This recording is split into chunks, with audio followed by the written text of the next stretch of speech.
Mobile. Shalini madam. Picture சைடா இருக்கு.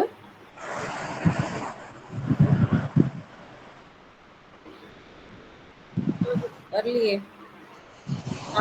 Okay. First Shalini தேவி Anand madam கரெக்டா 9:30 வரைக்கும் நீங்க பேசுங்க. அதுக்கு அடுத்து நமக்கு சுஷீலா மேடம் ரெடியா இருக்காங்க. போன வாரமே அவங்க ஸ்டார்ட் பண்ணிட்டாங்க. இது 2வது வாரம். Over to Shalini madam. வணக்கம் வணக்கம் மாஸ்டர்ஸ். என்னோட பேர் வந்து ஷாலினி. நான் வாணியம்பாடியில இருந்து பேசுறேங்க மாஸ்டர்.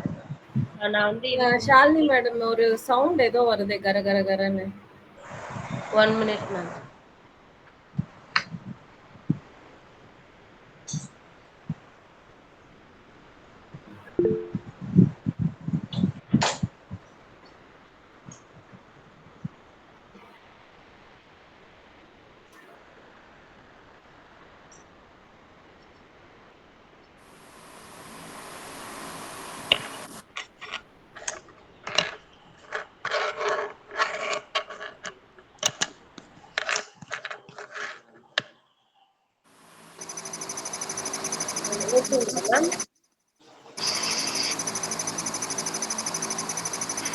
சாந்தினி மேடம் நீங்க மியூட்ல போயிடுங்க.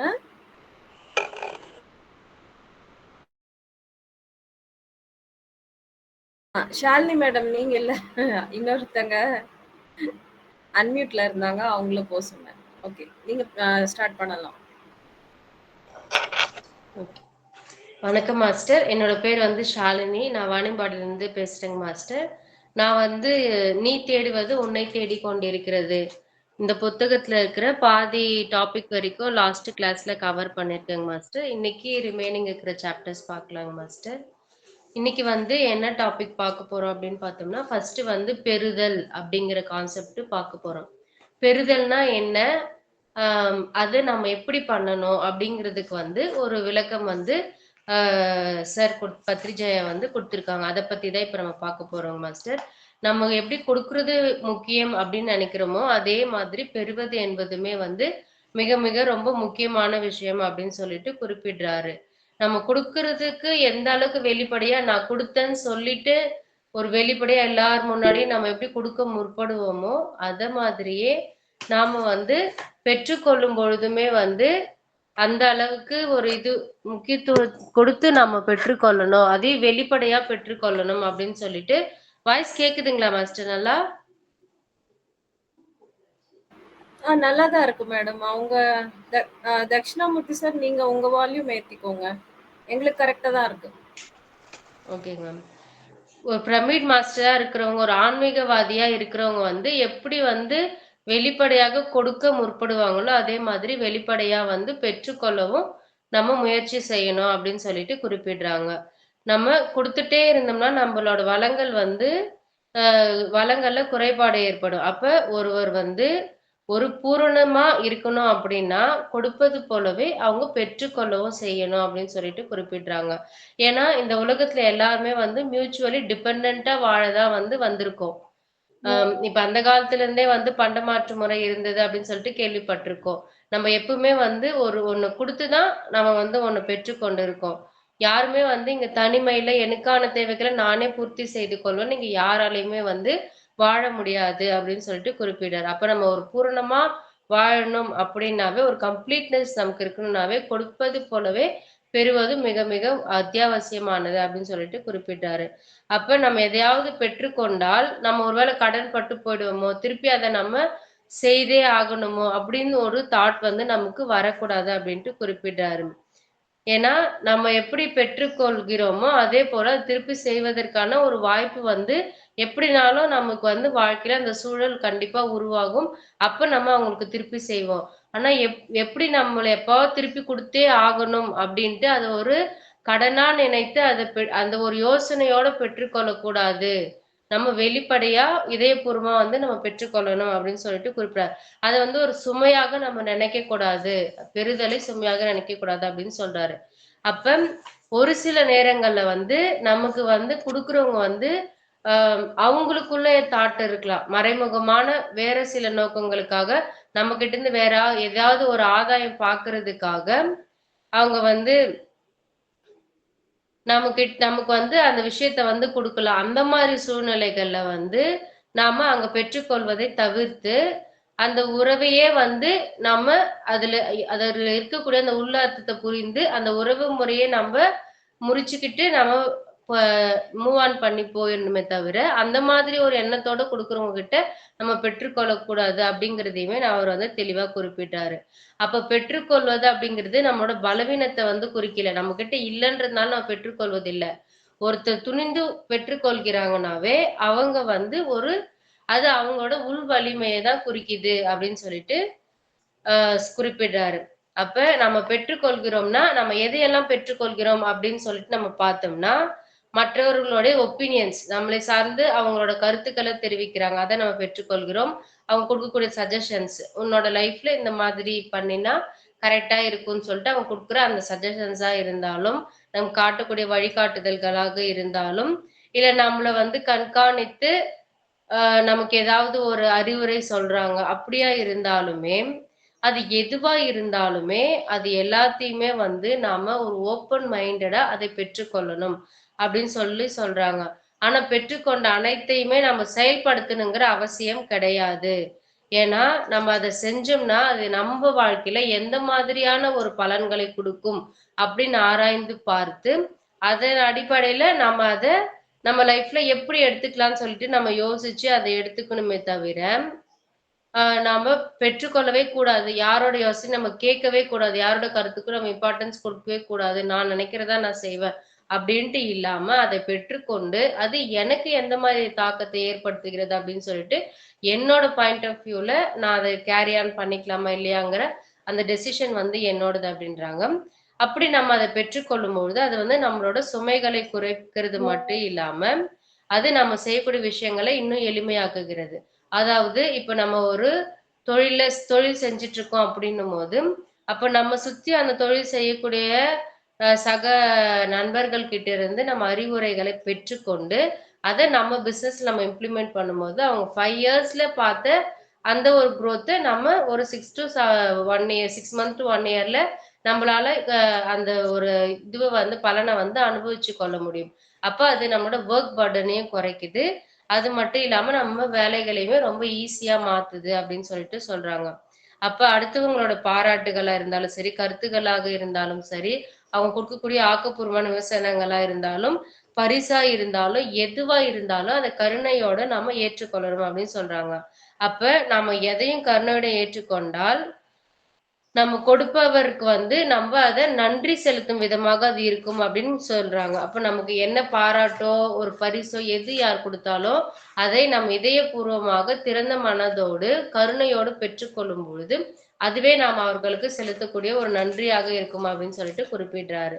நெக்ஸ்ட் வந்து ஒருவர் வந்து ஒரு நல்ல நோக்கத்தோட ஏதாவது குடுக்கும் பொழுது, அது நமக்கு பிடித்திருந்தாலும், பிடிக்காவிட்டாலும், அதை திறந்த மனதோடு ஏற்றுக்கொள்ள வேண்டும். அப்படின்னு சொல்லிட்டு அதுக்கும் ஒரு இது வந்து சொல்றாரு. நமக்கு அந்த பொருள் பிடிக்கவே இல்ல அப்படின்னாலுமே, அவங்க மன அவங்க நமக்கு ஹார்ட்ஃபுல்லா நமக்கு குடுக்கக்கூடிய அந்த விஷயத்த, நம்ம மனதார பெற்றுக்கொள்ள வேண்டும் அப்படின்னு சொல்லிட்டு சொல்றாரு. அடுத்து வந்து நமக்கு ஒரு உதவி தேவைப்படக்கூடிய நேரத்துல, அந்த உதவி நமக்கு கிடைக்கும் பொழுது, கிடைத்தாலும் அதை பெற்றுக்கொள்வதற்கு வந்து நமக்கு ஏதோ ஒரு ஈகோ ஏதோ ஒண்ணு தடுக்குது. அதை பெற்றுக்கொள்ள நம்ம ரொம்ப சிரமப்படுறோம். இப்போ ஒரு கிரிட்டிக்கல் சிச்சுவேஷன்ல நம்ம லைஃப்ல இருக்கும்போது யாரோ ஒருத்தர் ஒரு ஃபண்ட் மூலியமா கூட நமக்கு நம்மளோட ஒரு ரிலேட்டிவோ, ஃப்ரெண்டோ சப்போர்ட் பண்ண வரும்போது, இத எப்படி நம்ம கை நீட்டி வாங்குறது? அப்படின்னு சொல்லிட்டு நமக்கு வந்து ஏதோ ஒரு தயக்கம் வந்து இருக்கு அப்படின்னும் பொழுது, அப்ப நம்ம என்ன பண்ணணும்னு சொல்றாருன்னா, சிறிது சிறிதாக பெற்றுக்கொள்ள ஆரம்பித்து, பின்னர் அந்த பெற்றுக்கொள்ளும் அளவை அதிகரித்து, பெற்றுக்கொள்வதையும் நாம் கற்றுக்கொள்ளலாம் அப்படின்னு சொல்லிட்டு குறிப்பிட்டாரு. அப்போ ஒரு தன்னம்பிக்கையான நபர் மட்டும் தான் எளிதாக பெற்றுக்கொள்ள முற்படுவார் அப்படின்னு சொல்லிட்டு சொல்றாங்க. அத வந்து ஒவ்வொரு நாளும் நம்ம நினைவுபடுத்திக்கிட்டே இருக்கணும். அப்பதான் ஒருத்தருக்கு நமக்கு குடுக்கக்கூடிய சஜஷன்ஸா இருந்தாலும், ஒப்பீனியனா இருந்தாலும், நமக்கு குடுக்கக்கூடிய பரிசுகளா இருந்தாலும், நமக்கு குடுக்கக்கூடிய ஒரு விமர்சனங்களாகவே இருந்தாலும், அதை நம்மால பெற்றுக்கொண்டு, அத நமக்கு ஏத்த மாதிரி நம்மளால பயன்படுத்திக்க முடியும் அப்படின்னு சொல்லிட்டு குறிப்பிடுறாரு. அப்ப நம்ம அத ஓப்பன் மைண்டடா நம்ம எடுத்துக்கணும். பியூர் ஹார்ட்டடா நம்ம என்ன சஜஷன் குடுத்தாலுமே, அத நம்ம அக்செப்ட் பண்ணி நம்ம ஏதாவது சேஞ்சஸ் பண்ணிக்க வேண்டிய அவசியம் இருந்தாலும், அதையுமே நாம வந்து திறந்த மனதோட அதை மேற்கொள்ளணும் அப்படின்னு சொல்லிட்டு குறிப்பிட்டாரு. அடுத்து வந்து கொடுக்கும்பொழுது வந்து நம்ம ஒரு கணக்கு வச்சுட்டு அதே மாரி கொடுக்கக்கூடாது அப்படின்னு சொல்றாரு. பெற்றுக்கொள்ளும் பொழுதும் கணக்கு வைத்துக் கொள்ளக்கூடாது. கொடுக்கும் பொழுதும் நம்ம கணக்கு வைத்துக் கொள்ளக்கூடாது அப்படின்னு சொல்றாங்க. இப்ப மத்தவங்க நமக்கு வந்து குடுக்குறாங்க, நம்ம பெற்றுக்கொள்கிறோம் அப்படின்னா, நம்ம திருப்பி செய்யணும் அப்படிங்கிற ஒரு இதுக்குள்ள நம்மள வந்து ஒரு ஸ்ட்ரெஸ்ஸா அத நம்ம உருவாக்கிக்க கூடாது. கண்டிப்பா திருப்பி கொடுக்கவும், நமக்கு வாய்ப்பு கிடைக்கும்பொழுது, அதை நம்ம செய்து கொள்ளலாம். அது ஒரு எளிமையா வந்து நம்ம அத எடுத்துக்கணும் அப்படின்னு சொல்லிட்டு சொல்றாரு. ஒரு சிலர் வந்து, அம் எந்த ஒரு பலனுமே எதிர்பார்க்காம நமக்கு குடுப்பாங்க. நம்ம நண்பர்கள், உறவினர்கள். அதுல வந்து எந்த ஒரு பலனையுமே நமக்கு எதிர்பார்க்காம, அவங்களா முன் வந்து நமக்கு அ உதவிகள் செய்ய முற்படும்பொழுது, அவங்க நம்மகிட்ட இருந்து வந்து நல்ல ஒரு நட்புணர்வ பெற்றிருக்கலாம். அப்படி இல்லன்னா, அவங்க சொல்றத நம்ம பொறுமையா கேட்கறதுனால அவங்களுக்கு ஒரு மன ஆறுதல் கிடைச்சிருக்கலாம். உறுதியான மன ஆறுதல் வந்து இது மாதிரி ஏதோ ஒண்ணு நம்மகிட்ட இருந்து அவங்களுக்கு கிடைக்கிறதுனால தான் அவங்க இதயபூர்வமா நமக்கு கொடுக்க முற்படுறாங்க. அப்ப அதை நாமளும் வந்து இதயபூர்வமாக பெற்றுக்கொள்ள வேண்டும் அப்படின்னு குறிப்பிட்டாரு. பெறுவது என்பது மிக, மிக, மிக முக்கியம் தான். ஏன் அப்படி சொல்றாருன்னா, நம்ம எதையுமே பெறவில்லை என்றால், தற்போது இருக்கக்கூடிய இந்த நிலைக்கு எப்படி வந்திருக்க இயலும் அப்படின்றாரு. அதுக்கு உதாரணம் என்ன குறிப்பிடுறார் அப்படின்னு பார்த்தோம்னா, ஒரு ஆசிரியர்கிட்ட இருந்து அறிவையும், நண்பர்கள் கிட்ட இருந்து ஒரு ஊக்கத்தையும், நம்ம குடும்பத்தினரிடமிருந்து ஒரு நல்ல ஆதரவையும் பெறாமல் இருந்திருந்தால், நாம் இப்போது இருக்கக்கூடிய சூழ்நிலைக்கு எப்படி நம்ம வந்திருப்போம் அப்படின்னு கேட்கிறாங்க. அப்ப சின்ன வயசுல இருந்தே ஒரு குழந்தையா பிறந்ததுல இருந்தே நம்ம தாய்கிட்ட இருந்து அன்பு, அரவணைப்பு, தாய்ப்பால் இருந்து எல்லாமே நம்ம பெற்றுக்கொண்டோம். இன்னைக்கு இந்த சூழ்நிலை வரைக்குமே நம்ம நண்பர்கள் கிட்ட இருந்தும், நம்ம சகோதரர்கள் கிட்ட இருந்தும், நம்மளோட நெய்பர்ஸ் கிட்டயும், நம்மளோட இந்த ஆன்ம குடும்பத்துக்கிட்ட இருந்து ஞானம் பெற்றுக்கொண்டு இருக்கிறோம். எவ்வளவோ விஷயங்கள் நம்ம வந்து நம்ம வாழ்க்கையில பெற்றுக்கொண்டே தான் இருக்கிறோம். அப்ப பெற்றுக்கொள்வதுங்கிறது எந்த அளவுக்கு ஒரு முக்கியமான விஷயம் அப்படிங்கிறத வந்து இங்க குறிப்பிடுறாரு. அப்ப பெற்றுக்கொள்வதை எப்பவுமே வந்து நாம நிராகரிக்க கூடாது. அதே போல ஒருத்தர் வந்து உள்நோக்கத்தோட நமக்கு குடுக்கும்பொழுது, நம்ம அதையுமே தவிர்த்து செல்ல வேண்டும் அப்படின்ட்டு, அதுக்கு ஒரு விதிவிலக்கையுமே குடுத்திருக்காரு. அடுத்து என்ன கான்செப்ட் நம்ம பார்க்க போறோம்னா, அகந்தை, ஈகோ, நான்ங்கிறத நம்ம எப்படி ஹேண்டில் பண்ணணும் அப்படிங்கிறதுக்கான ஒரு ஸ்பெசிஃபிகேஷன்ஸ் வந்து இதுல குடுத்திருக்காரு. இப்ப நமக்கு வந்து தீய குணங்கள் பத்தி நம்ம இதுக்கு முன்னாடி நம்ம நம்மளோட ஆசை, காமம், குரோதம், மதம், ஆச்சரியம் இந்த மாதிரி நமக்கு பல வகையான தீய குணங்கள் இருக்கு அப்படின்னு சொல்லிட்டு. இப்ப நம்மளோட இந்த வாழ்க்கையின் நோக்கத்தை தேடும் இந்த பயணத்துல நாம் எதிர்கொள்ளக்கூடிய ஒரு மிகப்பெரிய சவால் என்ன? ஒரு விஷயத்த நம்ம போராடிக்கிட்டே இருக்கோம் அப்படின்னா, அது என்னன்னு பார்த்தோம்னா, நாம் நம் சுயத்தை வெல்வதே ஆகும் அப்படின்னு சொல்லிட்டு குறிப்பிட்டிருக்காரு. அப்ப நமக்கு வந்து உள்ளார்ந்த பரிசுகள், நம்மளோட சிறப்பு திறமைகள் மற்றும் நமக்குள்ள எவ்வளவோ இருக்கு. ஆனா, அது அது வந்து நம்ம இந்த ஈகோ வந்து அதை அடையக்கூடிய பாதையிலிருந்து நம்மை தடுக்கிறது அப்படின்னு சொல்லிட்டு உள்ள இருக்கிறது மேல உள்ள இருக்கும் ஆன்ம சக்தி மேல தான் நம்ம கவனம் செலுத்தணுமே தவிர, அதை தவிர்த்து வெளிய இருக்கக்கூடிய இந்த ஈகோ எதெல்லாம் நமக்கு ஈகோ குடுக்குது? பணம், பெயர், புகழ், பதவி இது எல்லாம் தான் நமக்கு வெளி உலகத்துல ஈகோ கொடுக்கக்கூடியது. இதன் பின்னால் நம்ம சென்றோம் என்றால், நம் மனசோர்வு அடைந்தவராகவும், சுயநலவாதியாகவும் கண்டிப்பாக மாறிவிடுவோம் அப்படின்னு சொல்லிட்டு குறிப்பிடுறாங்க. ரொம்ப நம்ம டிப்ரஷனுக்குள்ளவும், செல்ஃபிஷ்ஷாவும் நம்ம மாறிடுவோம் அப்படின்னு சொல்லிட்டு. அப்ப இந்த அகந்தைங்கிறது ரொம்ப ரொம்ப ஒரு நுட்பமான ஒரு விஷயம். அதை வந்து எனக்குள்ள இருக்குங்கிறது கண்டுபிடிக்கிறது ரொம்ப கஷ்டமான விஷயம். நான் வந்து எனக்கெல்லாம் ஈகோவே கிடையாதுன்னு சொல்லிட்டு தான் நம்ம எல்லாருமே நெனைப்போம். ஆனா அந்த மாரி ஒரு சிச்சுவேஷன் நம்ம ஃபேஸ் பண்ணும்போது மட்டும் தான், நமக்குள்ள அந்த ஈகோ ட்ரிகர் ஆகுறத நம்ம அவேர்னஸா நோட்டீஸ் பண்ணி பார்க்கும்போது மட்டும் தான் நமக்கு வந்து அது தெரியும். அப்ப நாம நம்மளோட சொந்த எண்ணங்கள வந்து கவனிக்கணும். நம்மள நாமளே செல்ஃப் செக் பண்ணிக்கணும் அப்டின்றாங்க. அப்ப நம்மள குறித்து அந்த சுய விழிப்புணர்வு நம்ம வளர்த்து கொண்டோம்னா, நம்ம அகந்தை வந்து நமக்குள்ள இருக்கிறத வந்து நம்ம எளிமையாக கண்டுபிடித்து விடலாம் அப்படின்னு சொல்லிட்டு சொல்றாங்க. அப்ப நமக்குள்ள இருக்கிற அந்த பயம், நம்ம ஏதாவது ஒரு விஷயம் செய்யும்பொழுது, அதோட விளைவு என்னவாக இருக்கும்னு நம்ம நினைக்கக்கூடிய அந்த தீர்ப்புகள், நம்மளோட எமோஷனல் பர்டன் அதிகமான எமோஷன்ஸ வந்து நம்ம சுமைகளா சுமக்கும் பொழுதும், சுமையா சுமந்து கொண்டு இருக்கிறோம். அப்படின்னா ஒரு குழுக்குள்ள ஒத்திசைந்து நம்மளால பணியாற்ற முடியல. ஒரு குரூப்குள்ள அந்த ஒர்க்கர்ஸ்குள்ள ஒரு பிளசன்ட்ஃபுல்லா நம்மளால ஒர்க் பண்ண முடியல. அப்படின்னா நமக்கு வந்து இதெல்லாம் இருக்குன்னா, நாம வந்து ஒண்ணு உயர்வு மனப்பான்மையில இருப்போம். அப்படி இல்லன்னா தாழ்வு மனப்பான்மையில இருப்போம். இது 2க்குள்ள இருக்கிறோம் அப்படின்னு அர்த்தம். இது நமக்கு இருக்குன்னும்போது, இது வந்து நம்மளோட உற்பத்தி திறனை வந்து பெரிய அளவுல குறைக்குது அப்படின்னு சொல்லிட்டு குறிப்பிட்டார். நம்மளோட ப்ரொடக்டிவிட்டிய வந்து இது ரொம்பவே பாதிக்குது அப்படின்னு சொல்லிட்டு. அப்ப இந்த மாதிரியான எதிர்மறை அகந்தை வந்து இந்த மாதிரியான விஷயங்கள் ஃபேஸ் பண்ணும்போது நாம நமக்குள்ள இருக்கிறத நாம உணர்ந்து கொள்ளலாம் அப்படின்னு சொல்றாங்க. அப்ப எல்லா நேரத்திலயுமே வந்து நாம நம்மளை பற்றி மட்டுமே சிந்தித்து கொண்டிருக்க கூடாது. நம்ம சுற்றி இருக்கிறவங்க வந்து நம்மள எப்படி நினைக்கிறாங்கன்னு சொல்லிட்டு அதுக்குமே வந்து நம்ம ஜட்ஜ்மெண்ட்குள்ளவும் நம்ம போயிடக்கூடாது. அப்ப நம்ம வந்து ஒரு சுய நிந்தனை வந்து நம்மள செஞ்சுக்க கூடாது அப்படின்னு சொல்லிட்டு குறிப்பிடுறாரு. அது வந்து நம்மள காயப்படுத்தும் அப்படின்ட்டு குறிப்பிடுறாரு. அப்ப நம்ம சுற்றி வந்து நம்மள பத்தி என்ன பேசுவாங்க? நம்ம இந்த மாதிரியோ, நம்மளால ஒரு குழுக்குள்ள நம்மளால ஒர்க் பண்ண முடியல. நம்மளால ஒரு ப்ரொடக்டிவிட்டி குடுக்க முடியல. கிரியேட்டிவா நம்மளால எதுவும் பண்ண முடியலன்னு சொல்லிட்டு, இது வந்து நம்மள ஒரு சுய நிந்தனைக்குள்ள வந்து தள்ளிடும் அப்படின்னு சொல்லிட்டு குறிப்பிடுறாங்க. அது வந்து நம்ம செய்யவே கூடாது அப்படின்னு சொல்றாங்க. அப்ப மற்றவர்களின் கருத்துக்களுக்கு நம்ம என்ன பண்ணணும்? செவி மடுக்கணும். செவி மடுக்கிறது இல்லன்றதுனால தான் இந்த மாதிரியான பிரச்சனைகள்லாம் வருது. அப்ப மத்தவங்களோட கருத்துக்களுக்கு செவி மடுத்து, அது நம்ம வாழ்க்கையில எப்படி நம்ம அப்ளை பண்ணணும் அப்படிங்கிறத நம்ம யோசிக்கணும். நம்மளோட யோசனைகள் மட்டுமே வந்து முக்கியம்னு நம்ம நினைக்காம, ஒரு குரூப்பா நம்ம ஒர்க் பண்ணும்போது, அந்த ஈகோ ஸ்டேட்குள்ள போகாம, அந்த சமநிலையில இருந்து நாம ஒர்க் பண்ணும்பொழுது, நம்ம ப்ரொடக்டிவிட்டியும் நம்மளால இன்க்ரீஸ் பண்ணிக்க முடியும் அப்படின்னு சொல்லிட்டு குறிப்பிடுறாங்க.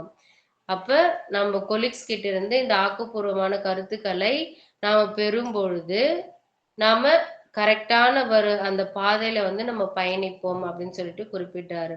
அப்ப நம்மளோட இந்த அகந்தைய வந்து நாம அ ஜெயிச்சுட்டேன். நான் வந்து ஈகோவே எனக்கு இல்ல. நான் அத ஒர்க் பண்ணி வெளிய வந்துட்டேன் அப்படின்னு நெனச்சாலுமே, திருப்பு பின்வாசல் வழியா அது வந்து நிக்கும்.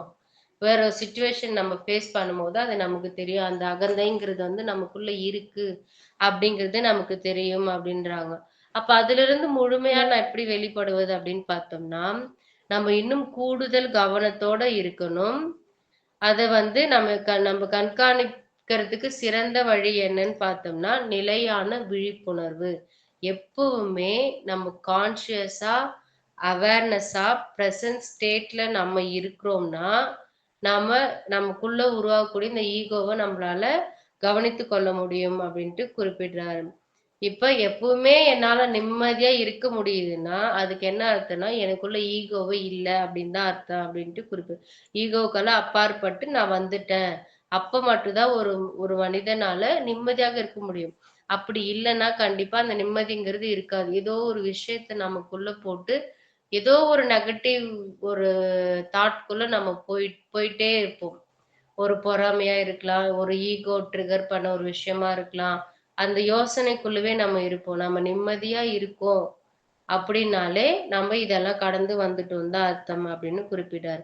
அப்ப நம்மை நாமே விழிப்போட நம்ம கவனிக்கும் பொழுது, அந்த விழிப்புணர்வின் வெளிச்சம் வந்து இந்த அகந்தையோட வளர்ச்சியை குறைக்கும் அப்படின்னு சொல்லிட்டு குறிப்பிட்டாங்க. இந்த லைட் எனர்ஜி அது மேல படும்பொழுது, அது கொஞ்சம் கொஞ்சமா வீக் ஆகி போயிடும்.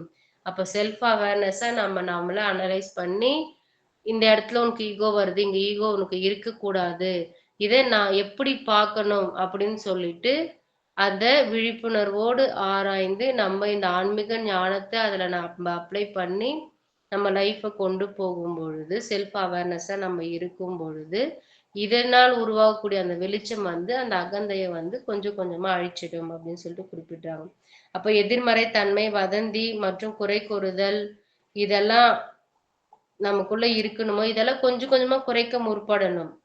நம்ம சும்மா உட்காந்து ஒருத்தர பத்தி நம்ம புரளி பேசுறது, குறை பேசுறதையோ, நமக்குள்ள நம்ம அந்த நெகட்டிவ் ஸ்பீச் பண்ணிட்டு இருக்கோம் அப்படின்னுமோ, அத கொஞ்சம் கொஞ்சமா நம்ம வந்து குறைக்கிற முயற்சி நம்ம எடுக்கும்போது, இந்த அகந்தை அப்படிங்கிற கலைய வந்து கொஞ்சம் கொஞ்சமா நம்ம எடுக்க தொடங்கிட்டோம் அப்படின்னு அர்த்தம் அப்படின்ட்டு சொல்றாரு. அப்ப மனமானது வந்து நான் எனும் சுயம். இதுல வந்து அனுபவிப்பவரும் நான் தான், பார்வையாளரும் நான் தான், சிந்தனையாளரும் நான் தான். நான் அப்படிங்கிறது இது எல்லாத்துக்கும் அப்பாற்பட்டவன் அப்படின்னு சொல்ற அந்த உணர்வு நமக்கு வரும்பொழுது, அது வந்து நமக்கு வந்து ஒரு ஆழ்ந்த மகிழ்ச்சியையும் ஆழ்ந்த அழிவில்லாத மகிழ்ச்சியை கொடுக்கும் அப்படின்னு சொல்லிட்டு ஜிட்டு கிருஷ்ணமூர்த்தி அப்படிங்கிறவர் வந்து குறிப்பிட்டிருக்காரு. அப்ப நேர்மறையா இருக்கிறதுல இப்ப வந்து இது வரைக்கும் நெகட்டிவ் ஈகோ பார்த்தோம். இப்ப வந்து பாசிட்டிவ் ஈகோ அப்படின்னா என்னன்னு பார்த்தோம்னா, நேர்மறையாக இருப்பதில் பெருமை கொள்வது அப்படிங்கிறது ஒரு வகையில நல்லதுதான் அப்படின்னு சொல்றாங்க. அப்ப நாம இந்த உலகத்துக்கு வெற்றிக்காக வந்திருக்கோம். வெற்றி பெறுவதற்காக வந்திருக்கோம். தோல்விக்காக அல்ல. நீங்களே உங்களை நம்பவில்லைன்னா வேற யாரும் உங்களை நம்ப மாட்டாங்க அப்படின்னு சொல்றாங்க. இது வந்து ரொம்ப இன்ஃபீரியாரிட்டி காம்ப்ளெக்ஸ் இருக்கிறவங்களுக்காக இருக்கிறவங்களுக்கு இந்த கருத்து வந்து ஒத்து போகும். ஏன்னா நம்ம வந்து நேர்மறையா இருக்கிறோங்கிறதே நமக்கு ஒரு பிளஸ் தான். அது ஒரு பாசிட்டிவான ஒரு ஈகோ தான் அப்படின்னு சொல்றாங்க. அப்ப இந்த உலகத்துக்கு நான் வந்து என்னோட பிறப்பின் நோக்கம் என்ன, அதை செய்யறதுக்காக என்னோட வாழ்க்கை லட்சியத்தை வாழ்க்கை நோக்கத்துக்கான பாதையில போக தான் வந்திருக்கேன். அதில் நான் சரியா போயிட்டு இருக்கேன் அப்படிங்கிற ஈகோ, அந்த ஒரு நல்ல ஈகோ அது நம்ம இன்னும் முன்னேற்றி கொண்டு போகும் அப்படின்னு சொல்லிட்டு குறிப்பிடுறாங்க. அப்ப மனதில் வந்து நம்ம தொலைநோக்கு பார்வையோட இருக்கணும். தெளிவா வந்து நம்மளோட எதிர்காலத்தை பார்க்கணும் அப்படின்னு சொல்றாங்க. ரொம்ப குறுகிய வட்டத்துக்குள்ள வாழாம நம்ம எதிர்காலத்தை தெளிவாக நம்ம பார்த்து பொறுப்புணர்ச்சியோட நம்ம வாழ்க்கையில பயணித்து செல்லணும் அப்படின்றாங்க. முக்கியமற்ற செயல்களுக்கு முக்கியத்துவம் கொடுக்க கூடாது. எதை செய்யணுமோ நம்ம அதை தான் செய்யணும் அப்படின்னு சொல்றாங்க. அப்ப நான் இல்லை, எனக்கு வந்து ஈகோவே இல்லை அப்படின்னு நினைச்சாலுமே நமக்குள்ள நம்ம இந்த செல்ஃப் அவேர்னஸை செக் பண்ணி பார்க்கும்பொழுது நமக்குள்ள இருக்கிறத நம்ம தெரிஞ்சுப்போம்.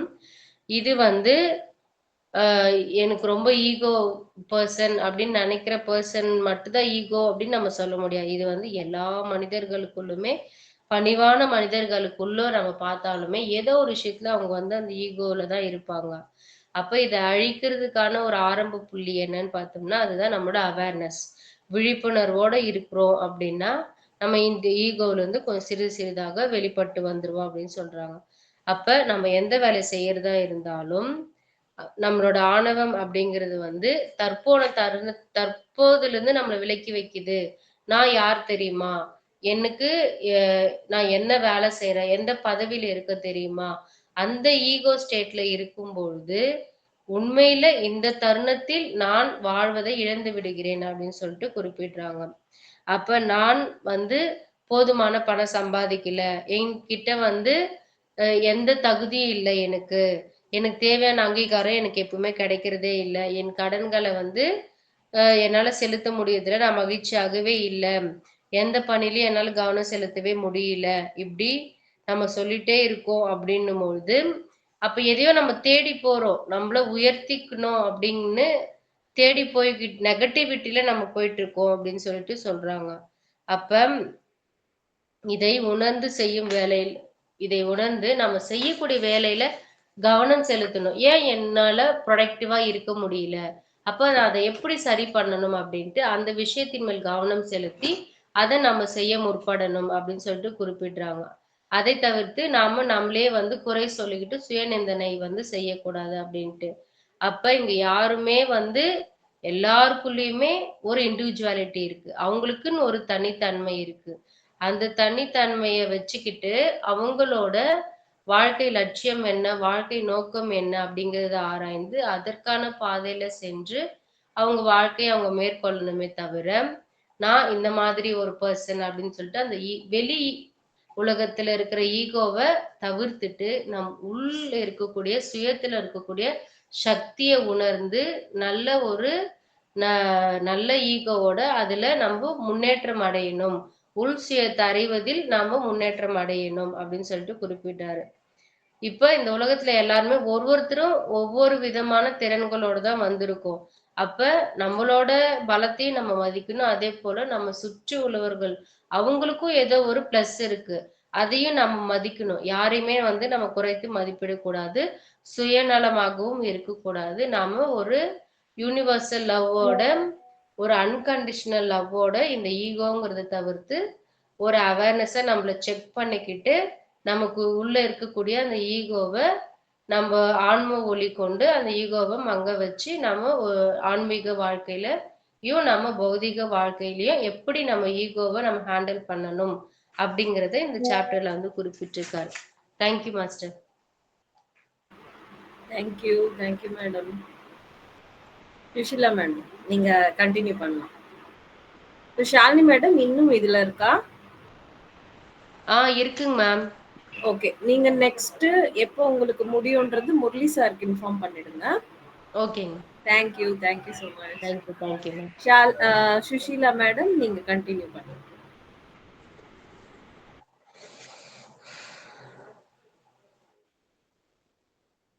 அன்மியூட் பண்ணிக்கோங்க. லாஸ்ட் வீக் ஸ்டார்ட் பண்ணீங்க இல்லையா? அந்த இன்ட்ரோடக்ஷன் குடுத்துட்டு, உங்கள பத்தியும் கொஞ்சம் சொல்லிட்டு நீங்க ஸ்டார்ட் பண்ணுங்க. வணக்கம் மேடம். எனக்கு இந்த வாய்ப்பினை அளித்த உங்களுக்கும் மற்றும் என்னுடைய ஆன்மீக நண்பர்களுக்கும் என்னுடைய வணக்கத்தையும் நன்றியும் தெரிவிச்சுக்கிறேன். நான் வந்து போன வாரமே அந்த பாலோ கொயோலோ எழுதிய ரசவாதிங்கிற புக்ல இருந்து, அதாவது அல்கெமிஸ்ட், அந்த புக்ல இருந்த புக் நாலேஜ போன வாரமே நான் சொல்லிட்டு வந்தேன். இதுல என்னன்னா, ஒரு ஆடு மேய்க்கிற சிறுவன், அவன் பேரு சாண்டியாகோ. அந்த சாண்டியாகோ வந்து ஒரு கனவு காண்கிறாரு. அவருக்கு தொடர்ச்சியா 2 முறை அந்த கனவு வருது. அந்த 2 முறை அந்த கனவு வர்றத வந்து என்ன பண்றாருன்னா, அந்த கனவு பத்தி தெரிஞ்சுக்கணும் அப்படிங்கிறதுக்காக முதல் முதல் குறி சொல்ற ஒரு வயதான மூதாட்டி கிட்ட போய் கேட்குறாங்க. அவங்க வந்து இந்த கனவெல்லாம் கேட்டுட்டு, "உன் கனவு என்ன?" அப்படின்னோனே, அந்த கனவு சொல்றாரு. அதாவது காலையில ஆ காலையில விடிய காலையில் நேரத்துல ஆடுகள பக்கத்துல ஒரு சின்ன குழந்தை அதுகளோட விளையாடிட்டு, அப்ப என் கைய பிடிச்சு, அ எகிப்து பக்கத்துல இருக்கிற பிரமிடுக்கு கொண்டு போய் இங்க விடுது. அத கேட்கறதுக்குள்ள புதையல் அங்க இருக்கு அப்படின்னு அந்த இடத்துல என்ன கொண்டு போய் உனக்கு வேண்டிய பொக்கிஷம் இங்க கிடைக்கும் அப்படிங்கிற மாதிரி எனக்கு வருது. அது 2 டைம் அதே வருது. அதுக்குள்ள நான் விழிச்சுக்கிறேன், கண் விழிச்சுக்கிறேன்னு கேட்டோனே, அந்த அந்த மூதாதையர் என்னங்கிறாங்க, குறி சொல்றவங்க, அவங்க வந்து சொல்றாங்க, "அப்ப உனக்கு வந்து அங்க வந்து இருக்கிற புதையல் கிடைக்கும். அப்படி இப்போ புதையல் கிடைச்சதுன்னா, நான் ரொம்ப அறிவாளியெல்லாம் இல்ல. குறி சொல்றவ தான். அதனால அந்த புதையல் உனக்கு நிச்சயமா கிடைக்கும். நீ ரொம்ப பணக்காரனாவ. அப்படி புதையல் கிடைச்சதுன்னா, அந்த புதையல்ல 10 லோகு எனக்கு நீ குடுக்கணும்." அப்படின்னு சொல்லி அந்த லேடி சொல்லுவாங்க. அதுக்கப்புறம் சரின்னுட்டு இவனும் வந்து அதுக்கப்புறம் அப்படியே வந்து அ வரும்போது முதல்லயே என்ன ஆகும்னா, இவன் வந்து ஆண்டலூசாங்கிற ஒரு இடத்துல தன்னுடைய ஆட்டினுடைய ரோமத்தெல்லாம் குடுக்க ஒரு வியாபாரியினுடைய வீட்டுக்கு போகும்போது, அங்க கொஞ்சம் நேரம் ஆகும் வெயிட் பண்ணுங்கன்னு சொல்லும்போது, இவன் இருக்கும்போது அந்த வியாபாரியினுடைய பொண்ணு அது வந்து இவன் கூட ஒரு 2 மணி நேரம் பேசிட்டு இருக்கு. அவ மேல இவனுக்கு வந்து இவன் அறியாம அந்த டைம் வந்து அவ கூட ஸ்பெண்ட் பண்றப்போ ரொம்ப பிடிச்சிருக்கு. அது திருப்பியும் அவள போய் பார்க்கணும் அப்படிங்கிற ஒரு எண்ணத்தோட இருந்துட்டு இருப்பான். இப்ப என்ன ஆகுதுன்னா, இப்ப எகிப்து போறதுக்கெல்லாம் நம்மனால முடியுமா என்னமோ, திருப்பி 1 இயர் ஆச்சு. திருப்பி ரோமம் குடுக்கறதுக்காக அங்க ஆண்டலூசா பொண்ண போய் பார்க்கலாம். அப்ப வந்து இவரு வந்து ஆ இப்ப வந்து மனசுல கொஞ்சம் அதாவது குழப்பமா, போய் புதையல் எடுக்க போலாமா? அல்லது வந்து நம்ம ஆண்டலூசா போய் அந்த பொண்ண பார்க்கலாமா? அப்படிங்கிற ஒரு குழப்பத்துல இருப்பான். தன்னுடைய கனவ பத்தி இது பண்ணாம. அந்த நேரத்துல ஆத்தர் வந்து ஒரு அரசர் வந்து மோட்டிவேட் பண்றாரு. யாரு? இந்த சாண்டியோகாவ. அந்த அரசர் வந்து இவன சந்திக்கிறாரு. தரீஃபாங்கிற ஒரு இடத்துல இருக்கும்போது. அப்ப அந்த அரசர் வந்து சந்திக்கும்போது இவனுக்கு ஒரே சந்தேகம். "ஏன் அரசரா இருந்துட்டு போய் என்ன இடையன பார்க்குறீங்க? பார்க்க வந்திருக்கீங்க?" அப்படின்னு கேட்கும்போது, இது லாஸ்ட் வீக் இதோட முடிச்சிருந்தேன். அப்ப அந்த அரசர் வந்து என்ன சொல்றாருன்னா, "உன்னுடைய பிறவி நோக்கம் என்னவோ, அத நீ கண்டுபிடிச்சு, உன்னுடைய கனவு நோக்கி போயிட்டு இருக்கிற இல்லையா? அதனால தான் நான் வந்து உன்ன பார்க்கணும்னு நான் வந்தேன். அப்படி உன்கிட்ட பேச வந்தேன். அதே டைம்ல இப்ப நீ மனக்குழப்பத்துல இருக்கிற." அப்படின்னு சொன்னோனே, இதெல்லாம் எப்படி தெரியும்? இவனுக்கு வந்து கொஞ்சம் அவரு பேசுறது எல்லாம் என்ன தனியா உட்கார்ந்துட்டு இருக்கிறான். அவரே வந்து நான் அரசருங்கிறாரு. அவரே புக்கு படிக்கிறத வாங்கி படிக்கிறாரு. இவங்கட்ட இருந்து இதெல்லாம் பண்ணதுன்னே இவனுக்கு கொஞ்சம் கோவம் வந்துருது. அதனால அந்த அரசர வந்து பார்த்து இவன் சொல்லிட்டு இருப்பான், சாண்டியாகோ வந்து, "என்ன பண்றது? இவரு இப்படி பேசிக்கிட்டு இருக்காரே!"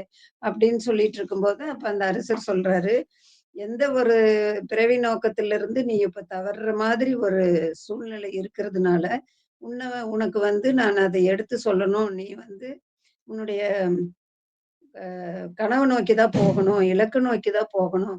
அதுக்காக தான் நான் வந்து உங்கிட்ட பேசிட்டு இருக்கேன்.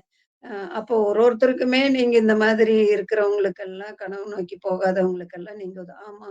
என்னுடைய நோக்கமே வந்து பிரபஞ்ச ஆன்மாவ கூட இருக்கிறவங்களுக்கு, அவங்களுக்கு நான் உதவி செய்யறது தான் என்னுடைய வேலை."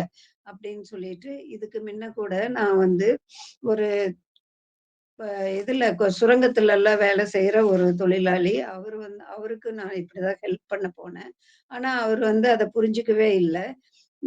1 வாரத்துக்கு முன்ன கூட என்னாச்சுன்னா, அவரு வந்து வைரம் வந்து தேடிக்கிட்டே இருந்தாரு. ஒரு ஒரு குறிப்பிட்ட நதியில போயி, வைரங்கள் எல்லாம் இருக்கிற கற்கள் எல்லாம் எடுத்து எடுத்து ஒரு வைரத்த தேடி 5 வருஷமா அவரு வைரத்த தேடிட்டு இருந்தாரு. இதுக்காக அவரு எவ்வளவோ வந்து வாழ்க்கையில இழந்திருந்தாரு. அ எப்படியாவது அந்த இது கிடைக்கும் தனக்குங்கிறதுக்காக 5 வருஷமா அவரு அந்த நதியில தேடிக்கிட்டு இருந்தாரு. அத பார்த்த உடனே எனக்கே வந்து ரொம்ப கஷ்டமாச்சு. அப்ப அவருக்காக நான் ஒரு கல்லாவே மாறி அவர் முன்னாடி போய் விழுந்தேன். அவரு கோபத்துல அவ்வளவு நாள் பொறுமையா இருந்தவரு, என்னையும் தூக்கி அந்த கல்லையும் தூக்கி வெளிய போட்டு, அவரு வந்து அத வந்து பிறவி நோக்கத்தையே அவரு வந்து அடையல. ஆனா நீயும் இப்ப வந்து ரொம்ப குழப்பத்தோட இருக்க. அதாவது அந்த ஆண்டிலூஸா போலாமா? இத விட்டுறலாம் அப்படிங்கிற மாதிரி இருக்கிறேன். அதனால தான் நான் வந்து உன்கிட்ட வந்து இதெல்லாம் சொல்லிக்கிட்டு இருக்கிறேன். அப்படின்னு சொல்லிட்டு, இன்னொன்னு வந்து நாளைக்கு நான் வந்து இதே மத்தியானம் இங்க வரும்போது, எனக்கு இதுக்கு நீ என்ன பண்ணணும்? 10ல உன்கிட்ட ஆடு இருக்கு இல்லையா? ஒரு 10ல் 1 பங்கு அந்த ஆடுகள வந்து எனக்கு குடு. நான் வந்து உனக்கு காசு தர்றேன். அத வச்சுட்டு நீ ஆப்பிரிக்கா போயி, அங்கிருந்து எகிப்து போறதுக்கான ஏற்பாடெல்லாம் நீ செஞ்சு போய் வரலாம்." அப்படின்னு சொல்லுவோம். அப்ப வந்து இவன் வந்து என்ன சாண்டியாகோ சொல்லுவாருன்னா, "என்ன இப்படி சொல்றாரு? ஏன் நீங்க ஆடுகள கேட்கிறீங்க?" இப்ப தரீஃபாவுல வந்து இவன் என்ன பண்றான், அவனோட ஃப்ரெண்டு வீட்ல ஆடுகளெல்லாம் விட்டுட்டு, தனியா தான் இங்க வந்து புக்கு வாங்கிட்டு திருப்பி அந்த ஆண்டிலூஸா போய் அந்த பொண்ண பார்க்கணுங்கிறதுக்காக ரெடியா இருந்தப்ப தான் இந்த அரசர சந்திக்கிறான். அப்ப அந்த அரசர் சொல்றாரு என்னன்னா, "நீ வந்து இப்போ இப்ப வந்து நான் அடுத்த அடுத்த அதாவது நாளைக்கு இதே டைம் வருவேன். அந்த ஆடுகள் எல்லாம் குடுக்கணும்னு சொன்னோனே, அதுக்கு இவன் சொல்லுவான், அந்த குறி சொல்ற அந்த அம்மா வந்து இதுல தானே புதையல் கிடைக்கும். அந்த புதையல்ல தானே 10ல் 1 பங்கு கேட்டுச்சு. ஆனா, நீங்க ஏன் வந்து ஆட்ட கேட்கிறீங்க?" அப்படின்னு சொன்னோனே, அந்த அரசர் சொல்லுவாரு, "நீ வந்து தேடி போற ஒண்ணு புதையல் இல்லையா? அது வந்து அதுல கேட்டோம்னா, உனக்கு வந்து அது கிடைக்கும், கிடைக்காது. ஆனா, அது மேல போய் தேடி போற ஆசைய நீ விட்டுருவ. ஆனா, இருக்கிறத வந்து கேட்கறது தான் நல்லது. அதனால உன்னுடைய ஆடுகள தான் நானு கேட்கிறேன்." அப்படின்னு சொல்லிட்டு, "நாளைக்கு இந்த டைமுக்கு இதே நேரத்துக்கு இங்க வா." அப்படின்னு சொல்லிட்டு அரசர் போயிடுவாரு. அப்போ என்ன ஆகும்னா, அந்த அடுத்த நாளு அதே டைமுக்கு இவன் வந்து காத்துட்ருப்பான். அப்ப அரசரும் வருவாரு.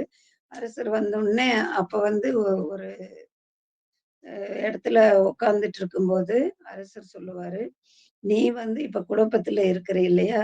ஆனா, அதே மாதிரி பாரு, அந்த கீழ ஒரு பேக்கரி வச்சுட்டுருப்பாரு. அந்த இடத்த காட்டுவான். ஒரு ஆள் நின்னுட்டுருப்பாங்க.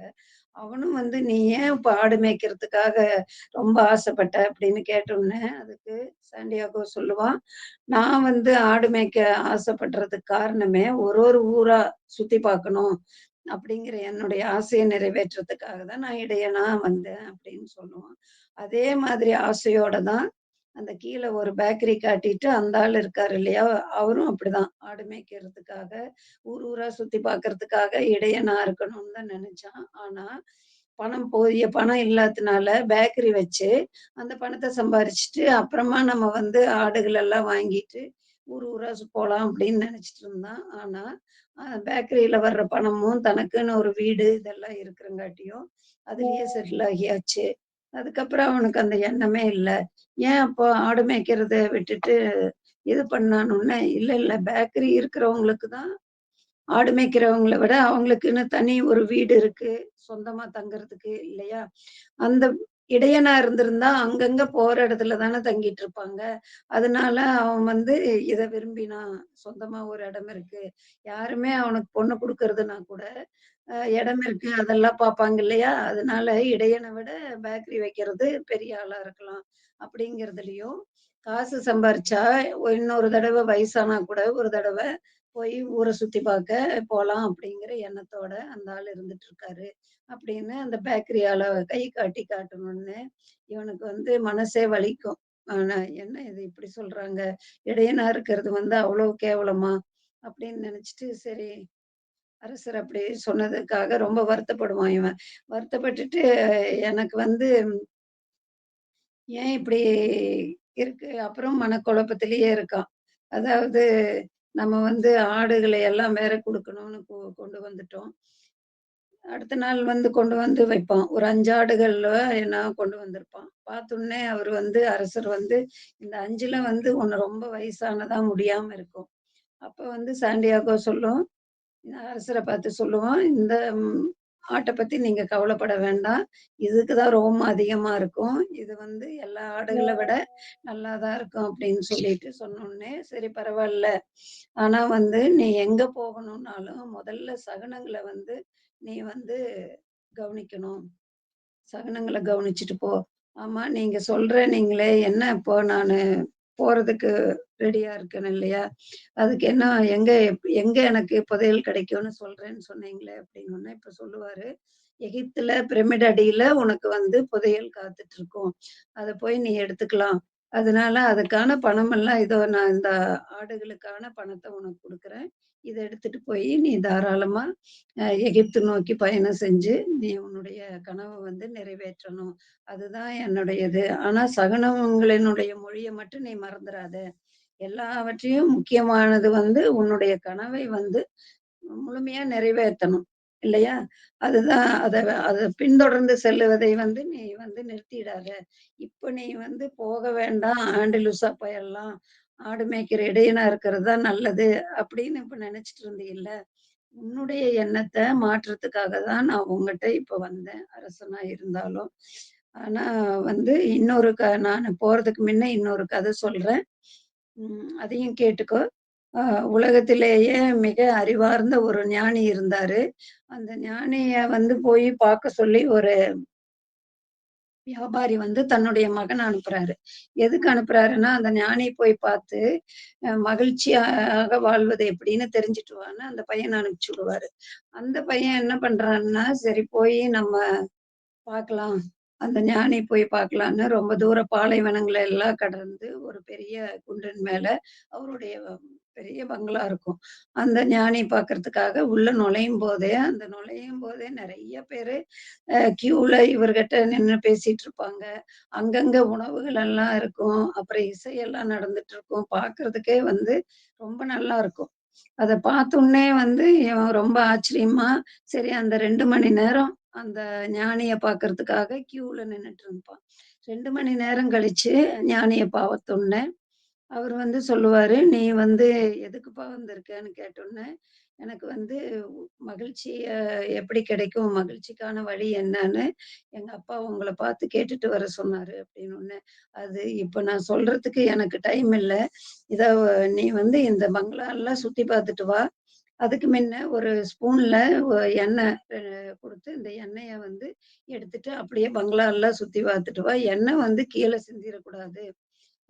நான் குடுக்குற எண்ணெயோட அப்படியே திருப்பி வரணும்." அப்படின்னு ஒரு ஸ்பூன்ல எண்ணெய் விட்டு குடுத்து அனுப்புவாரு. அப்ப என்ன ஆகும்னா, இவன் வந்து அந்த எண்ணெயும், ஸ்பூனையுமே பார்த்துட்டு, பங்களா எல்லாம் சுத்தி பார்த்துட்டு 2 மணி நேரம் கழிச்சு இந்த ஞானிகிட்ட வந்து அந்த பையன் நிக்குவாரு.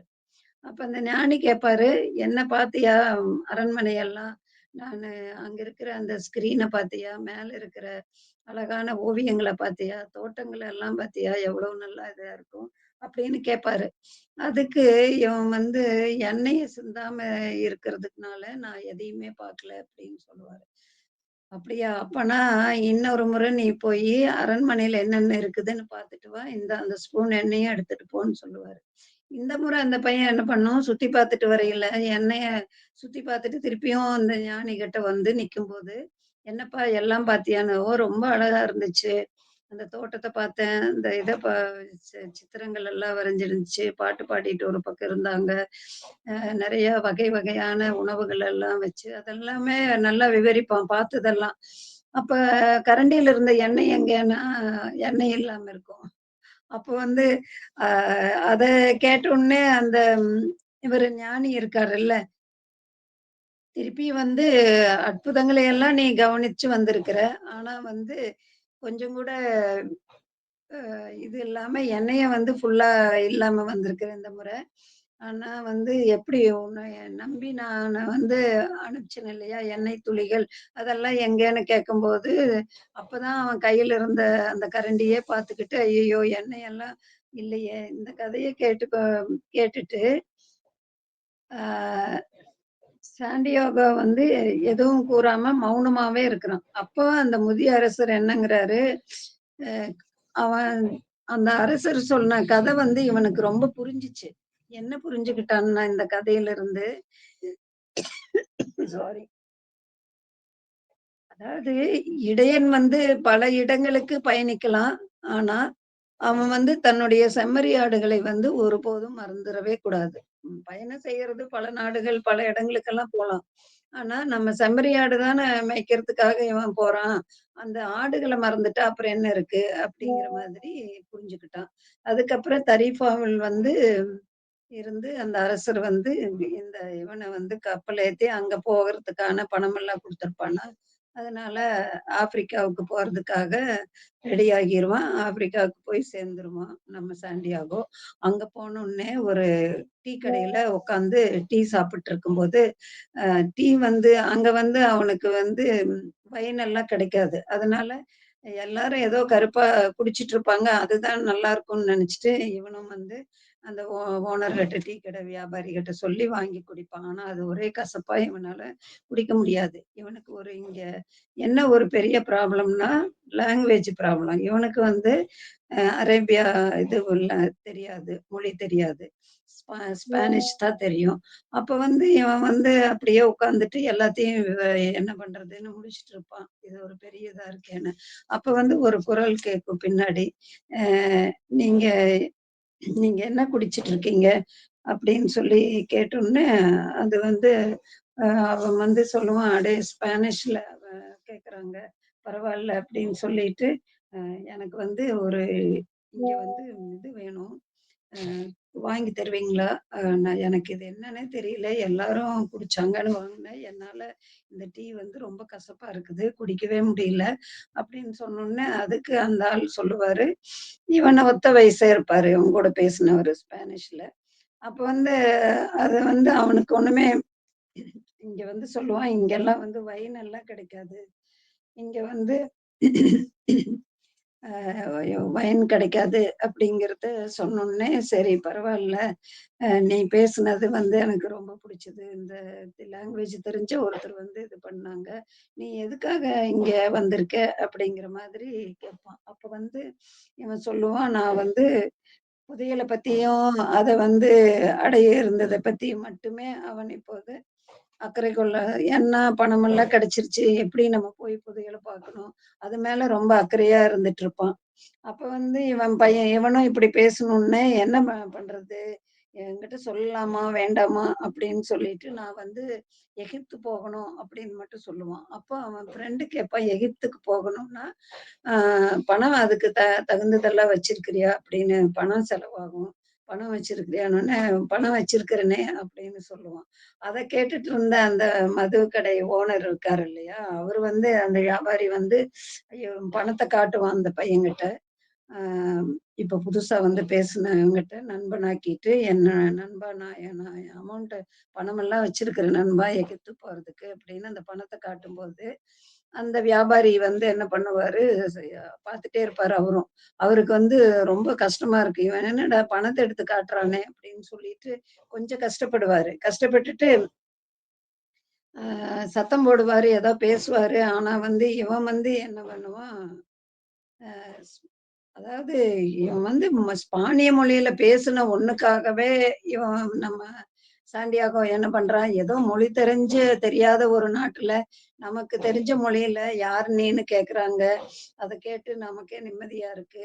அதனால இவன நம்ம நம்பலாம் அப்படின்னு இவன் கூட பேசிட்டு இருக்கையில, அந்த வியாபாரி மட்டும் இவங்க பணத்தெல்லாம் காட்டுறதெல்லாம் பார்த்துட்டு, அவனுக்கு வந்து ரொம்ப இதா இருக்கும். வந்து ஏதோ சத்தம் போடுவான். ஆனா வந்து அவன் கேட்கவே மாட்டான். அவன் ஃப்ரெண்டு இவன்கிட்ட வந்து கேட்காம என்ன பண்ணுவான், அவன வியாபாரிய வந்து கொஞ்சம் தள்ளி விட்டுட்டு, "வா, வா நம்ம வேற இடத்துக்கு பிரமிடு இருக்கிற இடத்துக்கு நம்ம போயாகணும் இல்லையா? வா நம்ம போலான்னு" சொல்லிட்டு கூப்பிட்டு போவான். அப்ப வந்து என்ன பண்ணுவான், இவன் எல்லா பணத்தையுமே அவன் ஃப்ரெண்ட நம்பி குடுப்பான். கையில வச்சுக்கோ. ஏன்னா அவன் சொல்லுவான், அ நம்ம வந்து பிரமிடு பார்க்க போறதுன்னா, எகிப்து போறதுன்னா, நம்ம வந்து இது வாங்கணும், ஒட்டகம் எல்லாம் வாங்குறதுன்னா, நான் உனக்கு எல்லாம் வாங்கி தர்றேன். அப்படின்னுட்டு க "வா போலாம் வெளியன்னுட்டு" அந்த வியாபாரி அப்படி சத்தம் போடுவாரு. அத கொஞ்சம் கூட கவனிக்காம, அவன் ஏதோ பொறாமையில சத்தம் போடுறான்னுட்டு, இவன நம்பிட்டு பணத்தையும் அவன்கிட்ட குடுத்துட்டு 2 பேரும் வெளிய போவாங்க.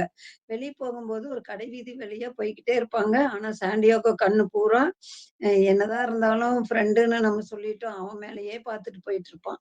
அப்போ ஒரு இடத்துல வந்தோனே அழகா ஒரு பெரிய வாள் அ இருக்கும். அது வந்து வெள்ளியிலேயே செஞ்ச மாதிரி ரொம்ப அழகா இருக்கும். அத ஒரு நிமிஷம் தான் பார்த்துட்டு, அவன் ஃப்ரெண்டு கிட்ட பாரேன் இந்த இது வந்து நம்ம அங்க போயிட்டு வந்த பிறகு வாங்கணும் அப்படின்னு அவன் மனசுல நெனச்சுட்டு, அந்த வாள் பார்த்துட்டு திரும்புறதுக்குள்ள, இந்த பையன் கூட வந்த ஃப்ரெண்ட வந்து காணாம போயிருவான். இவன் வந்து சரி எங்கேயாவது போயிருப்பான், வருவான்னு சொல்லி அந்த இடத்திலேயே காத்துட்டு இருப்பான் கடை வீதியில. ஈவினிங் ஆகிரும். சூரியன் மறைஞ்சிரும். வரவே இல்ல. அப்ப வந்து அவனுக்கு ஒரே மனசுக்குள்ள ரொம்ப இது வந்து டேஞ்சியர் நகரம்னு அந்த நகரத்து பேரு. இந்த ஆப்பிரிக்காவுல. அப்ப அவன் ஃப்ரெண்டே சொல்லுவான், "இது ஒரு துறைமுகம். அதனால இங்க நெறைய திருடர்கள்லாம் இருப்பாங்க. நீ பத்திரமா வான்னெல்லாம்" சொல்லி பணத்தையும் வாங்கிக்கிட்டு, அவன வந்து இப்ப காணாம போயிருவான். இவனுக்கு அப்படியே ஒரே ஏமாற்றமா போயிரும். "ஐயய்யோ! எல்லா பணத்தையும் அவன்கிட்ட குடுத்துட்டோமே! நம்ம என்ன பண்றது?" அப்படின்னுட்டு, நீ எப்படியும் வந்துருவானா இருக்கும்ன்னு சொல்லிட்டு சூரிய உதயமே கூட போயிருச்சு. அந்நேரம் அந்த கடை வீதியில உட்காந்துக்கிட்டு ஆ பார்த்துக்கிட்டே இருப்பான். சாயங்காலம் ஆனோனே இவனுக்கு வந்து நம்பிக்கையே போயிரும். அப்ப வந்து ரொம்ப அழுவான். வாய் விட்டே அழுவான். கடையெல்லாம் சாத்திருவாங்க. கடை வீதியே ஒரே இதா இருக்கும். அப்ப வந்து வாய் விட்டு அழுது, "ஐயோ! நான் ஏமாந்துட்டேனே! நான் வந்து இப்படி பணத்த குடுத்து என் பணமெல்லாம் போயிருச்சே! நான் வந்து என்ன பண்ணுவேன்? எப்படி போவேன்? ஆடுகளும் இல்ல, பணமும் அதுக்காக வாங்குனதும் போயிருச்சேன்னு" கதறி, கதறி சத்தம் போட்டு வாய் விட்டு அழுதுட்டு அ அங்கேயே ஒரு இடத்துல அப்படியே படுத்தவன் தூங்கிருவான், கடை வீதியிலேயே. கடை வீதியிலேயே தூங்குனோனே, காலையில வந்து யாரோ இவன தட்டி எழுப்புவாங்க. தட்டி எழுப்புனது பார்த்தோனே, அந்த கடைய திறந்து மிட்டாய் கடை வச்சிருக்கிற ஒரு வயதான வியாபாரி வந்து இவன எழுப்புவாங்க. இவன் வந்து எந்திரிச்சுருவான். எந்திரிச்சுட்டு அந்த வியாபாரிக்கு வேண்டிய ஹெல்ப் எல்லாம் போய் செய்வாரு.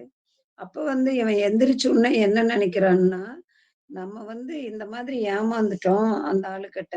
என்ன ஒரு ஃப்ரெண்ட நம்பி என் பணமெல்லாம் போயிருச்சு. அதனால நம்ம இனிமேல் வந்து என்ன பண்ணணும், அ அ நம்ம புதையல எப்படியும் தேடி தான் போய்க்கிட்டு இருக்கணும்.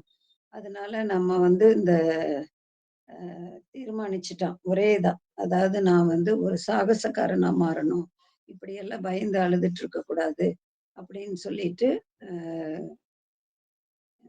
அவன் அந்த இப்போ கூப்பிட்டான் இல்லையா? மிட்டாய் கடைக்காரரு, அந்த வியாபாரிக்கு, அவன் கடை திறக்கிறதுக்கு அவரு கூட எல்லா ஹெல்ப்பும் பண்ணுவான். அவருடைய அவர பார்த்தா வந்து நம்ம அரச த இவரு இருந்தாரு இல்லையா? முதியவரு. அவரு மாதிரி நெனப்பே இவனுக்கு வரும். அவருக்கு வேண்டியதெல்லாம் கூடவே கடைக்கு வேண்டியதெல்லாம் செஞ்சோனே, அவரு வந்து அவர பார்த்து இவனே மனசுக்குள்ள நெனைப்பான். இவரு பாரு தன்னுடைய கடை போதும், அதுல வர்ற வருமானம் போதும், தினம் கடைய திறக்கணும். அந்த ரெகுலரா அந்த வேலைய மட்டும் செஞ்சுட்டு அமைதியா இருந்துட்டுருக்காரு. என்ன போல ஒரு இடையனா ஆகணும், அல்லது ஊர் சுத்தி பார்க்கணும், அல்லது வந்து ஆண்டலூசா பொண்ண நெனைக்கணும். அப்படி இப்படின்னெல்லாம் எந்த ஒரு நினைவுகளும் இல்லாம, அவர் காலையில எந்திரிச்சா என்ன வேலை? கடை திறந்து, மிட்டாய் கடை திறந்து வைக்கணும். அப்படி இருக்கிறாரு. அதனால நிம்மதியா இருக்காரு. அப்படின்னு அவருக்கு வேண்டிய ஹெல்ப் எல்லாம் செஞ்சோனே, அவரு மிட்டாய் குடுப்பாரு ஃபர்ஸ்ட்டு. அத வாங்கி சாப்பிட்டு, அவன் வந்து இப்ப முழு அதாவது அவன் வந்து இப்ப முழு இதோட முன்ன வந்து அழுதுட்டே படுத்துட்டு போயிருச்சேன்னு நெனச்சது, இப்ப தைரியத்தோட வந்து நம்ம வந்து ஒரு சாகசக்காரனா மாறணும். இந்த மாதிரி வந்து அ இருக்கக்கூடாது அப்டின்னுட்டு, அவன் அப்படியே அந்த டேஞ்சர் நகரத்துல ரொம்ப குறுகிய பாதைகள் வழியா அப்படியே நடந்து போய்க்கிட்டு இருக்கிறான். அப்ப நடந்து போயிட்டு இருக்கையில கொஞ்சம் தூரத்துல ஒரு மேல மேடை கொஞ்சம் உயரமான ஒரு இடத்துல ஒரு கண்ணாடி கடை இருக்கிறத பார்ப்பான். நேரா அந்த கண்ணாடி கடைக்கு போவான். அங்க போனோனே அங்கேயும் அவரு வந்து அந்த கண்ணாடி கடைக்கு முன்னாடி நெறைய லாங்குவேஜ்ல போர்டு வச்சிருக்கு. அப்ப நெறைய அ மொழியெல்லாம் தெரிஞ்சது. அதாவது இன்னொன்னும் இவன் இந்த இடத்துல நினைக்கிறான் என்ன தெரியுமா? நமக்கு அரேபிய மொழி தெரியாட்டி கூட அந்த ஆள் வந்து மிட்டாய் கடைக்காரரு வந்து அரேபியா இதுல பேசினாரு. இவன் வந்து ஸ்பானிய மொழியில பேசினான். ஆனா, ஒருத்தருக்கு ஒருத்தர் புரிஞ்சுக்கிட்டாங்க. இவனுக்கு வந்து முதல்லயே ஆடு கிட்ட பேசி பழக்கம் இருக்கு. இப்ப மனிதர்களோடையும் இந்த மாதிரி மொழி தெரியாதவங்க கிட்டயும் பேசி நம்ம நல்லா பழகிட்டோம். அதனால இவனுக்கே வந்து ஒரு நம்பிக்கை வந்துருது. சரி நம்ம போலாம் அப்படி மேல இருந்த அந்த கடைக்கு போவான். அங்க கண்ணாடி கடை வச்சு இதே மாதிரி ஒரு பெரியவரு இருப்பாரு. போனோனே மின்னாடி எல்லாம் தூசி படிஞ்சு இருக்கும் அந்த கண்ணாடி குவளைகள் எல்லாம். அப்ப இவன் பையிலிருந்து ஒரு கோட்டு மட்டும் வச்சிருப்பான். ஒரு புக் வச்சிருப்பான் இல்லையா? அந்த அரசு தாத்தா குடுத்த அந்த 2 கல்லு. உமிழ் தமிழ் 2 இருக்கும். கருப்பும், வெள்ளையும். அவன் வந்து அவனுடைய போத்திக்க வச்சிருந்த அந்த இத எடுத்து, மின்னாடி இருந்த குவளைகள் எல்லாம் அவருக்கு நான் துடைக்கட்டுமான்னு கேட்பான். அந்த வியாபாரி ஒண்ணுமே பேச மாட்டாரு.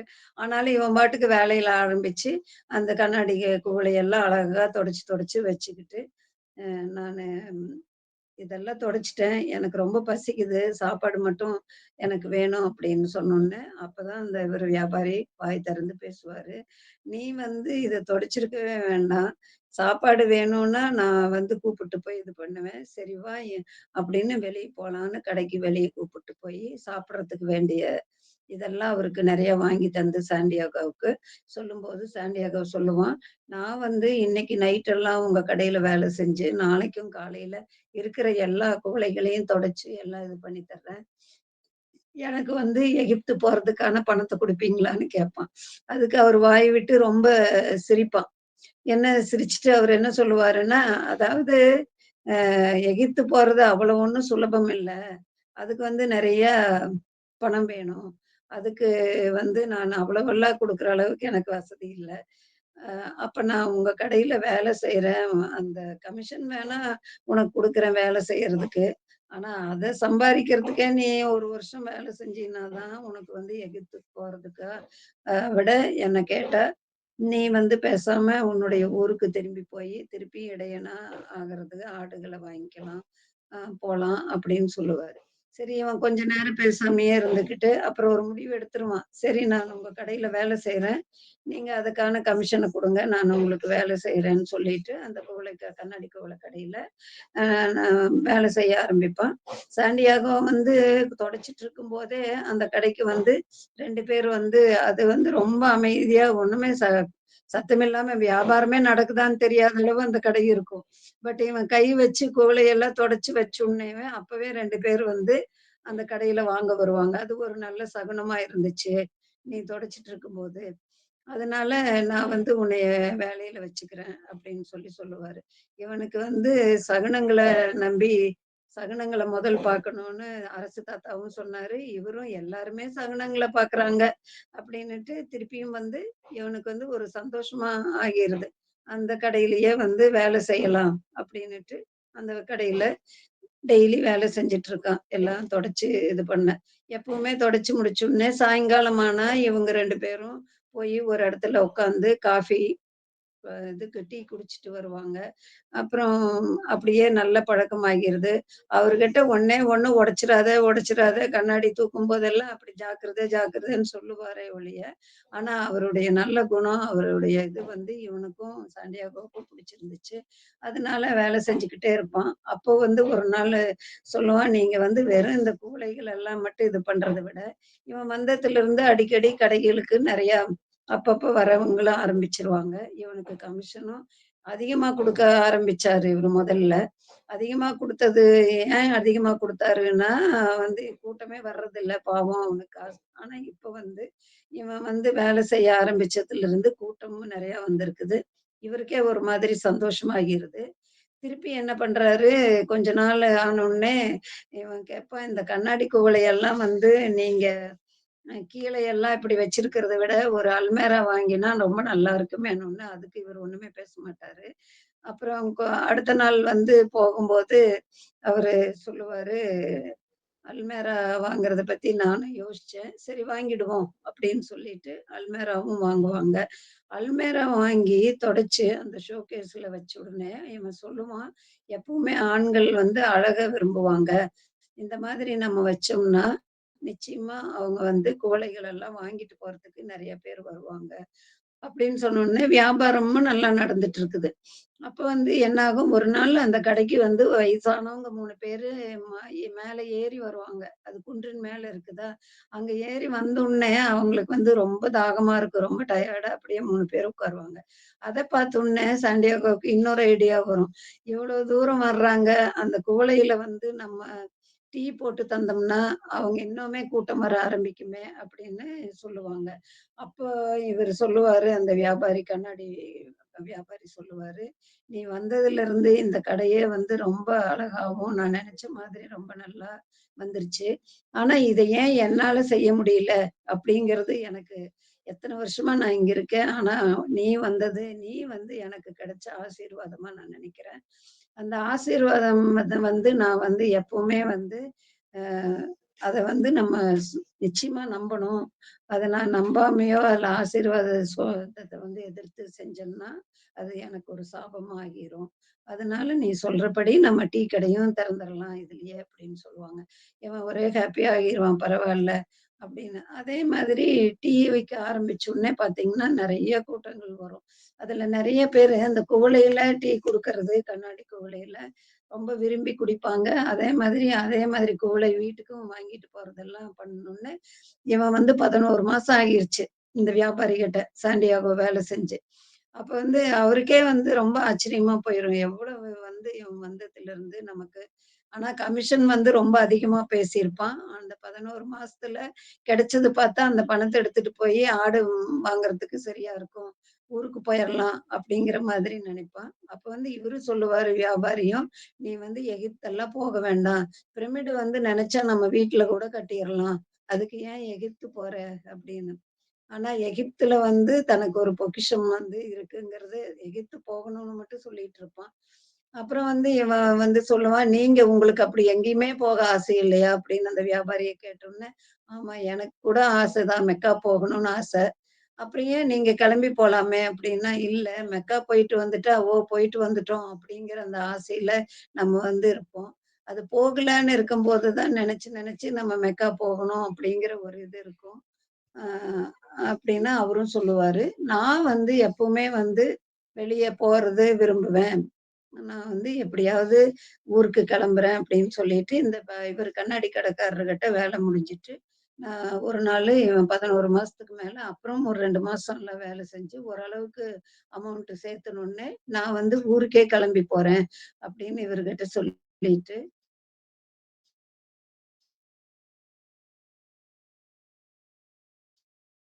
அந்த பைக்குள்ள அந்த 2 கல்லு இருக்கும். அரசர் குடுத்த கல்லு.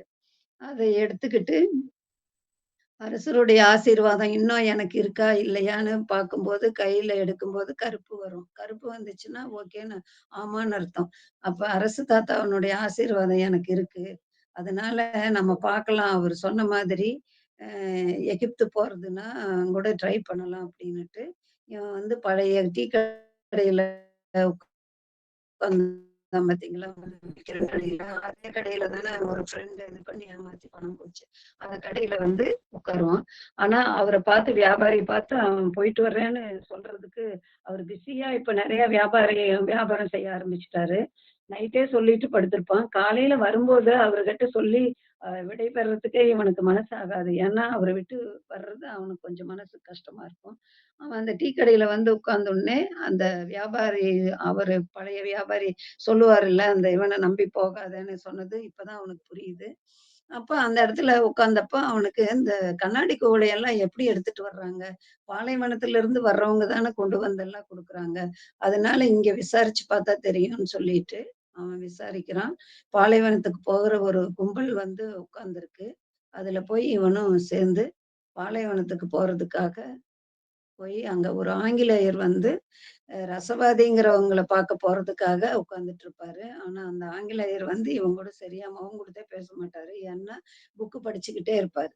அந்த கூட்டத்துல போயி ஒ ஒரு ஒட்டக தலைவர் இருப்பாரு இல்லையா? ஒட்டகத்தெல்லாம் அவரு வந்து நல்லா பேசுவாரு இவங்கிட்ட. அவங்கிட்ட தன்னுடைய கதையெல்லாம் சொல்லுவான். நான் வந்து இந்த மாதிரி எல்லாம் கஷ்டப்பட்டேன். என்னுடைய இதுக்காக நிறைவேற்றதுக்காக, கனவு நிறைவேற்றதுக்காக தான் எகிப்து போக விரும்புறேன். அப்படின்னோனே, சரியான இடத்துக்கு தான் வந்திருக்கீங்க. அந்த குடோன்ல எல்லாம் உட்கார்ந்துட்டு இருப்பாங்க. உட்கார்ந்துட்டு இருந்து இன்னும் கொஞ்ச நேரத்துல எல்லாம் புறப்படலாம் ஒரே இதா. அ அதுல வந்து உங்களையும் சேர்த்து கூப்பிட்டு போறேன்னு அந்த நல்லா பேசுவாரு ஒட்டக தலைவரு. அதுக்காக இங்க சாண்டியாகாவும் லைன்ல உட்காந்து எல்லாரும் ரெடியா இருப்பாங்க போறதுக்கு. அ அதுல இவரும் இந்த கும்பலோட சேர்ந்தோனே, அந்த ஆங்கிலேயர் பக்கத்துல தான் உட்கார்ந்திருப்பான்.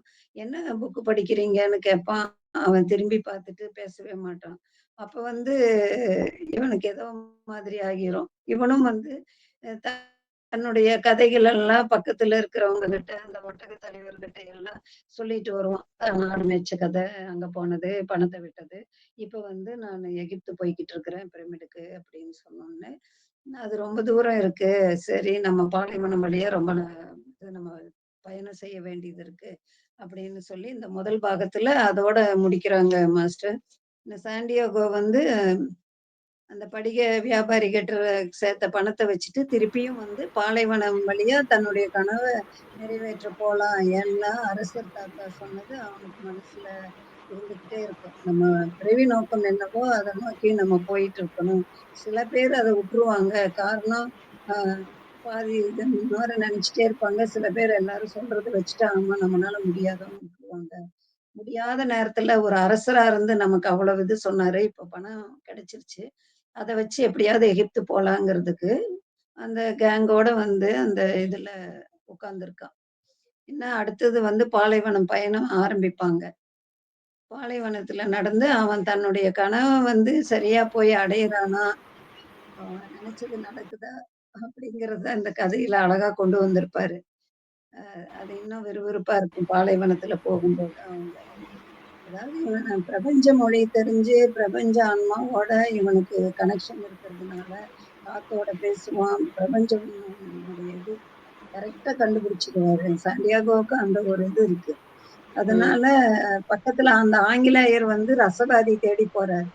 ரசவாதிங்கிறவரு யாரு அப்படிங்கிறதுன்னா, ஒரு பொருள் வந்து இரும்பா இருக்கட்டும், எதுவா இருந்தாலும் அத வந்து உருக்கி, அத வந்து தங்கமா மாத்துறவங்க தான் ரசவாதி. அந்த ஒரிஜினல் தன்மை எப்ப போகும்னா, பிரபஞ்ச ஆன்மா அதுல எரிய எரிய எரிய ரொம்ப நெருப்புல சுட சுட அதனுடைய இது மாறி, அதனுடைய அதுதான் ரசவாதத்தினுடைய வேலை. ஆனா அவங்க வந்து அந்த தொழில யாருக்குமே கத்துக் குடுக்க மாட்டாங்க. அப்படி ஒரு ம். ரசவாதி அந்த பாலைவன சோலையில இருக்காங்க அப்படின்னு அந்த ஆங்கிலேயருக்கு அவன் ஃப்ரெண்டு சொல்லியிருப்பான். அதனால அந்த கேங்ல அந்த ஆங்கிலேயரும் உட்கார்ந்திருப்பாரு. இவனும் சாண்டியாகவும் வந்து எகிப்து போறதுக்காக உட்கார்ந்திருப்பான். இவங்க 2 பேரும் ஃப்ரெண்டா போக போக பேசிட்டு போலான்னு நினைப்பான். அது ஃபர்ஸ்ட்டு வந்து அவன் வந்து சரியா இவங்ககிட்ட மூவ் பண்ணவே மாட்டான். அப்புறம் அப்படியே ஒட்டகங்கள் வந்து வாங்கிட்டு ஒட்டகங்கள் வழியா பாலைவனத்துக்கு பயணம் செய்யறதுக்கு எல்லாரும் அந்த குடோன்ல உட்கார்ந்துருப்பாங்க. நாளைக்கு காலையில எல்லாரும் கிளம்புனா, நான் சொல்றதெல்லாம் கேட்டுக்கணும். அங்க வந்து எல்லாரும் அவங்கவங்க கடவுள வேண்டிக்குங்க. என்னை விட்டு யாருமே பிரிஞ்சே போக்கூடாது. அது அப்படி பிரிஞ்சு போனீங்கன்னா வந்து உயிருக்கு கூட ஆபத்து வரும். நான் சொல்றத வந்து கேட்கணும் அப்படிங்கிற மாதிரி ஒட்டக தலைவர் அந்த இதுக்கெல்லாம் கேங்குக்கு தலைவர் ஒருத்தர் சொல்லுவாங்க. எல்லாரும் ஆமோதிச்சுட்டு கிளம்புறதுக்காக ரெடியா உட்கார்ந்திருப்பாங்க. இந்த பாலைவனத்துல போற பயணங்கள் பத்தி அடுத்த வாரம் பார்க்கலாம்.